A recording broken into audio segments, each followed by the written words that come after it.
Limelight में रहने के मामले में अमृता फडणवीस अपने पति और महाराष्ट्र के डिप्टी सीएम देवेंद्र फडणवीस से कम नहीं हैं। सोशल मीडिया पर अमृता के इतने चर्चे हैं कि उन्हें अपनी पति की पहचान का सहारा लेने की कोई जरूरत नहीं पड़ती। अमृता फडणवीस ऑलराउंडर हैं। इंस्टाग्राम पर अमृता का बायो ये बताता है कि वो बैंकर हैं, सोशल वर्कर हैं, प्लेबैक सिंगर हैं। इसके अलावा अमृता फडणवीस रैंप वॉक करती हैं, वो रील बनाती हैं, डांस करती हैं। इसके साथ ही वो कांस फिल्म फेस्टिवल में रेड कारपेट पर भी उतर चुकी हैं। साल 2016 में अमृता ने पहली बार बॉलीवुड में बतौर प्लेबैक सिंगर के तौर पर अपना डेब्यू किया था और उन्हें ये डेब्यू जो है प्रकाश झा की फिल्म जय गंगा जल में सब धन माटी गाना गाने से मिला था। साल 2023 में अमृता ने तब धमाका कर दिया जब उनका मूड बना लिया सॉन्ग जो है जबरदस्त हिट हुआ। इस सॉन्ग के 5 करोड़ से ज्यादा व्यूज हो चुके हैं। इस सॉन्ग में अमृता किसी बॉलीवुड एक्ट्रेस से कम नहीं लग रही थी। अमृता ने इस वीडियो में जबरदस्त डांस किया और उनके इस नए अवतार की खूब चर्चा होने लगी। अमृता फडणवीस को सिंगिंग का बहुत शौक है, वो भजन भी गाती रहती हैं। वो इसके अलावा कई वीडियोस जो हैं रिलीज कर चुकी हैं। साल 2022 में उन्होंने साध्वी बनकर शिव तांडव गाया था।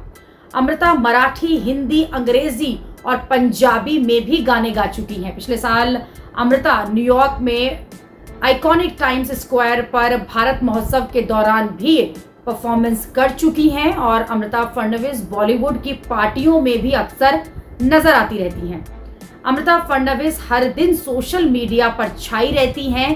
कभी वो किसी अवार्ड फंक्शन में आपको दिख जाएंगी तो किसी इवेंट में वो चीफ गेस्ट के तौर पर मौजूद होती हैं। अमृता फडणवीस का जलवा ऐसा है कि इंस्टाग्राम पर उनके 10 लाख से ज्यादा फॉलोअर्स हैं। तो वही बात की जाए अगर फेसबुक की तो वहां पर 9 लाख से ज्यादा लोग उन्हें फॉलो करते हैं। ट्विटर पर 2 लाख से ज्यादा फॉलोअर्स हैं। सोशल मीडिया के प्लेटफॉर्म यूट्यूब पर उनके 48,000 से ज्यादा सब्सक्राइबर हैं। किसी बड़ी सेलिब्रिटी की तरह अमृता फडणवीस की अपनी वेबसाइट है जिसके मुताबिक वो साल 2017 में नेशनल प्रेयर ब्रेकफास्ट में भारत का नेतृत्व भी कर चुकी हैं। अमृता फडणवीस की निजी जिंदगी पर अगर बात करें तो वो नागपुर के मशहूर डॉक्टर चारू और शरद रानाडे की बेटी हैं। नागपुर के सेंट जोसेफ कॉन्वेंट स्कूल से उन्होंने अपनी पढ़ाई की है और नागपुर के Jesus college of commerce and economics से ग्रेजुएट हैं। पुणे के सिम्बोसिस लॉ स्कूल से टैक्सेशन लॉ की पढ़ाई भी उन्होंने की है। वो राज्य स्तर की अंडर 16 की टेनिस खिलाड़ी भी रह चुकी हैं। साल 2003 में उन्होंने एक्सिस बैंक में कैशियर के तौर पर अपना जो करियर है वो शुरू किया था और अभी अमृता एक्सिस बैंक की वाइस प्रेसिडेंट हैं। साल 2005 में उनकी देवेंद्र फडणवीस से शादी हुई थी और एक इंटरव्यू में देवेंद्र फडणवीस ने यह बताया था कि वो पहली नजर में अमृता को अपना दिल दे बैठे थे। दोनों की उम्र में 9 साल का अंतर है। देवेंद्र और अमृता की एक बेटी भी है। जब अमृता की शादी हुई थी तब देवेंद्र फडणवीस विधायक थे। देवेंद्र फडणवीस से मिलने से पहले अमृता का नेताओं के प्रति जो नजरिया था वो कुछ अच्छा नहीं था। एक इंटरव्यू में अमृता ने बताया कि वो देवेंद्र फडणवीस को सर कहकर बुलाती थी और उनकी ये आदत बहुत मुश्किल से छूटी थी। अमृता फडणवीस कई बार विवादों में भी घिर चुकी हैं। अमृता फडणवीस ने एक कथित डिजाइनर पर उन्हें ब्लैकमेल करने जैसा आरोप लगाया था और साल 2021 में उन्होंने एनसीपी नेता नवाब मलिक को टारगेट भी किया था। नवाब मलिक कार्यवाही में नवाब मलिक ने मानहानि का नोटिस जो है उनके खिलाफ जारी किया था, भेजा था और साल 2020 में सुशांत राजपूत के मामले में उन्होंने मुंबई पुलिस पर निशाना साधा था। साल 2022 में गृह मंत्रालय ने अमृता की सुरक्षा एक्स से बढ़ाकर वाई कैटेगरी में कर दी थी और अमृता की सुरक्षा में ट्रैफिक क्लियरेंस गाड़ी भी लगाई गई थी। आमतौर पर यह सुविधा सिर्फ उन्हें दी जाती है जो संवैधानिक पदों पर होते हैं। हालांकि देवेंद्र फडणवीस ने कहा था कि अमृता इसका इस्तेमाल नहीं करती। पिछले साल अमृता सोशल मीडिया पर शिवसेना नेता प्रियंका चतुर्वेदी से भिड़ गई थी। अमृता ने उन्हें मैडम चतुर कहकर टीज किया।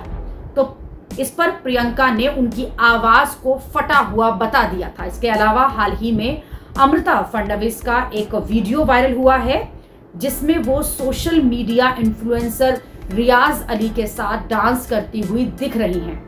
हालांकि ये वीडियो जो है वो पिछले साल का है, लेकिन इस वीडियो को देखकर लोग ये पूछ रहे हैं कि देवेंद्र फडणवीस तो हिंदुत्व और लव जिहाद के खिलाफ बोलते हैं और दूसरी तरफ उनकी पत्नी एक मुस्लिम टिकटॉकर के साथ डांस कर रही हैं।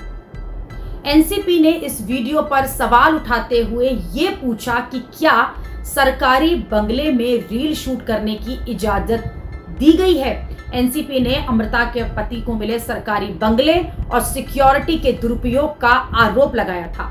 कुल मिलाकर अमृता फडणवीस की लाइफ बहुत ही हैपनिंग चल रही है। वो अपने नए नए कामों से लोगों को चौंकाती रहती हैं।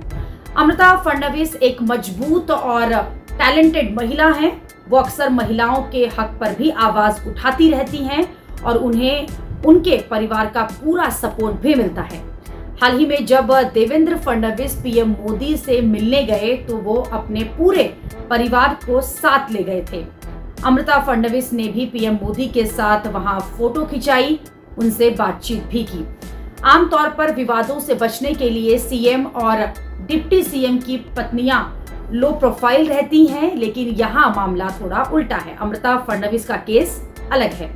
वो अपनी अलग पहचान बना रही है। उन्हें लेकर लोग क्या कहते हैं इसका वो ज्यादा लोड नहीं लेती।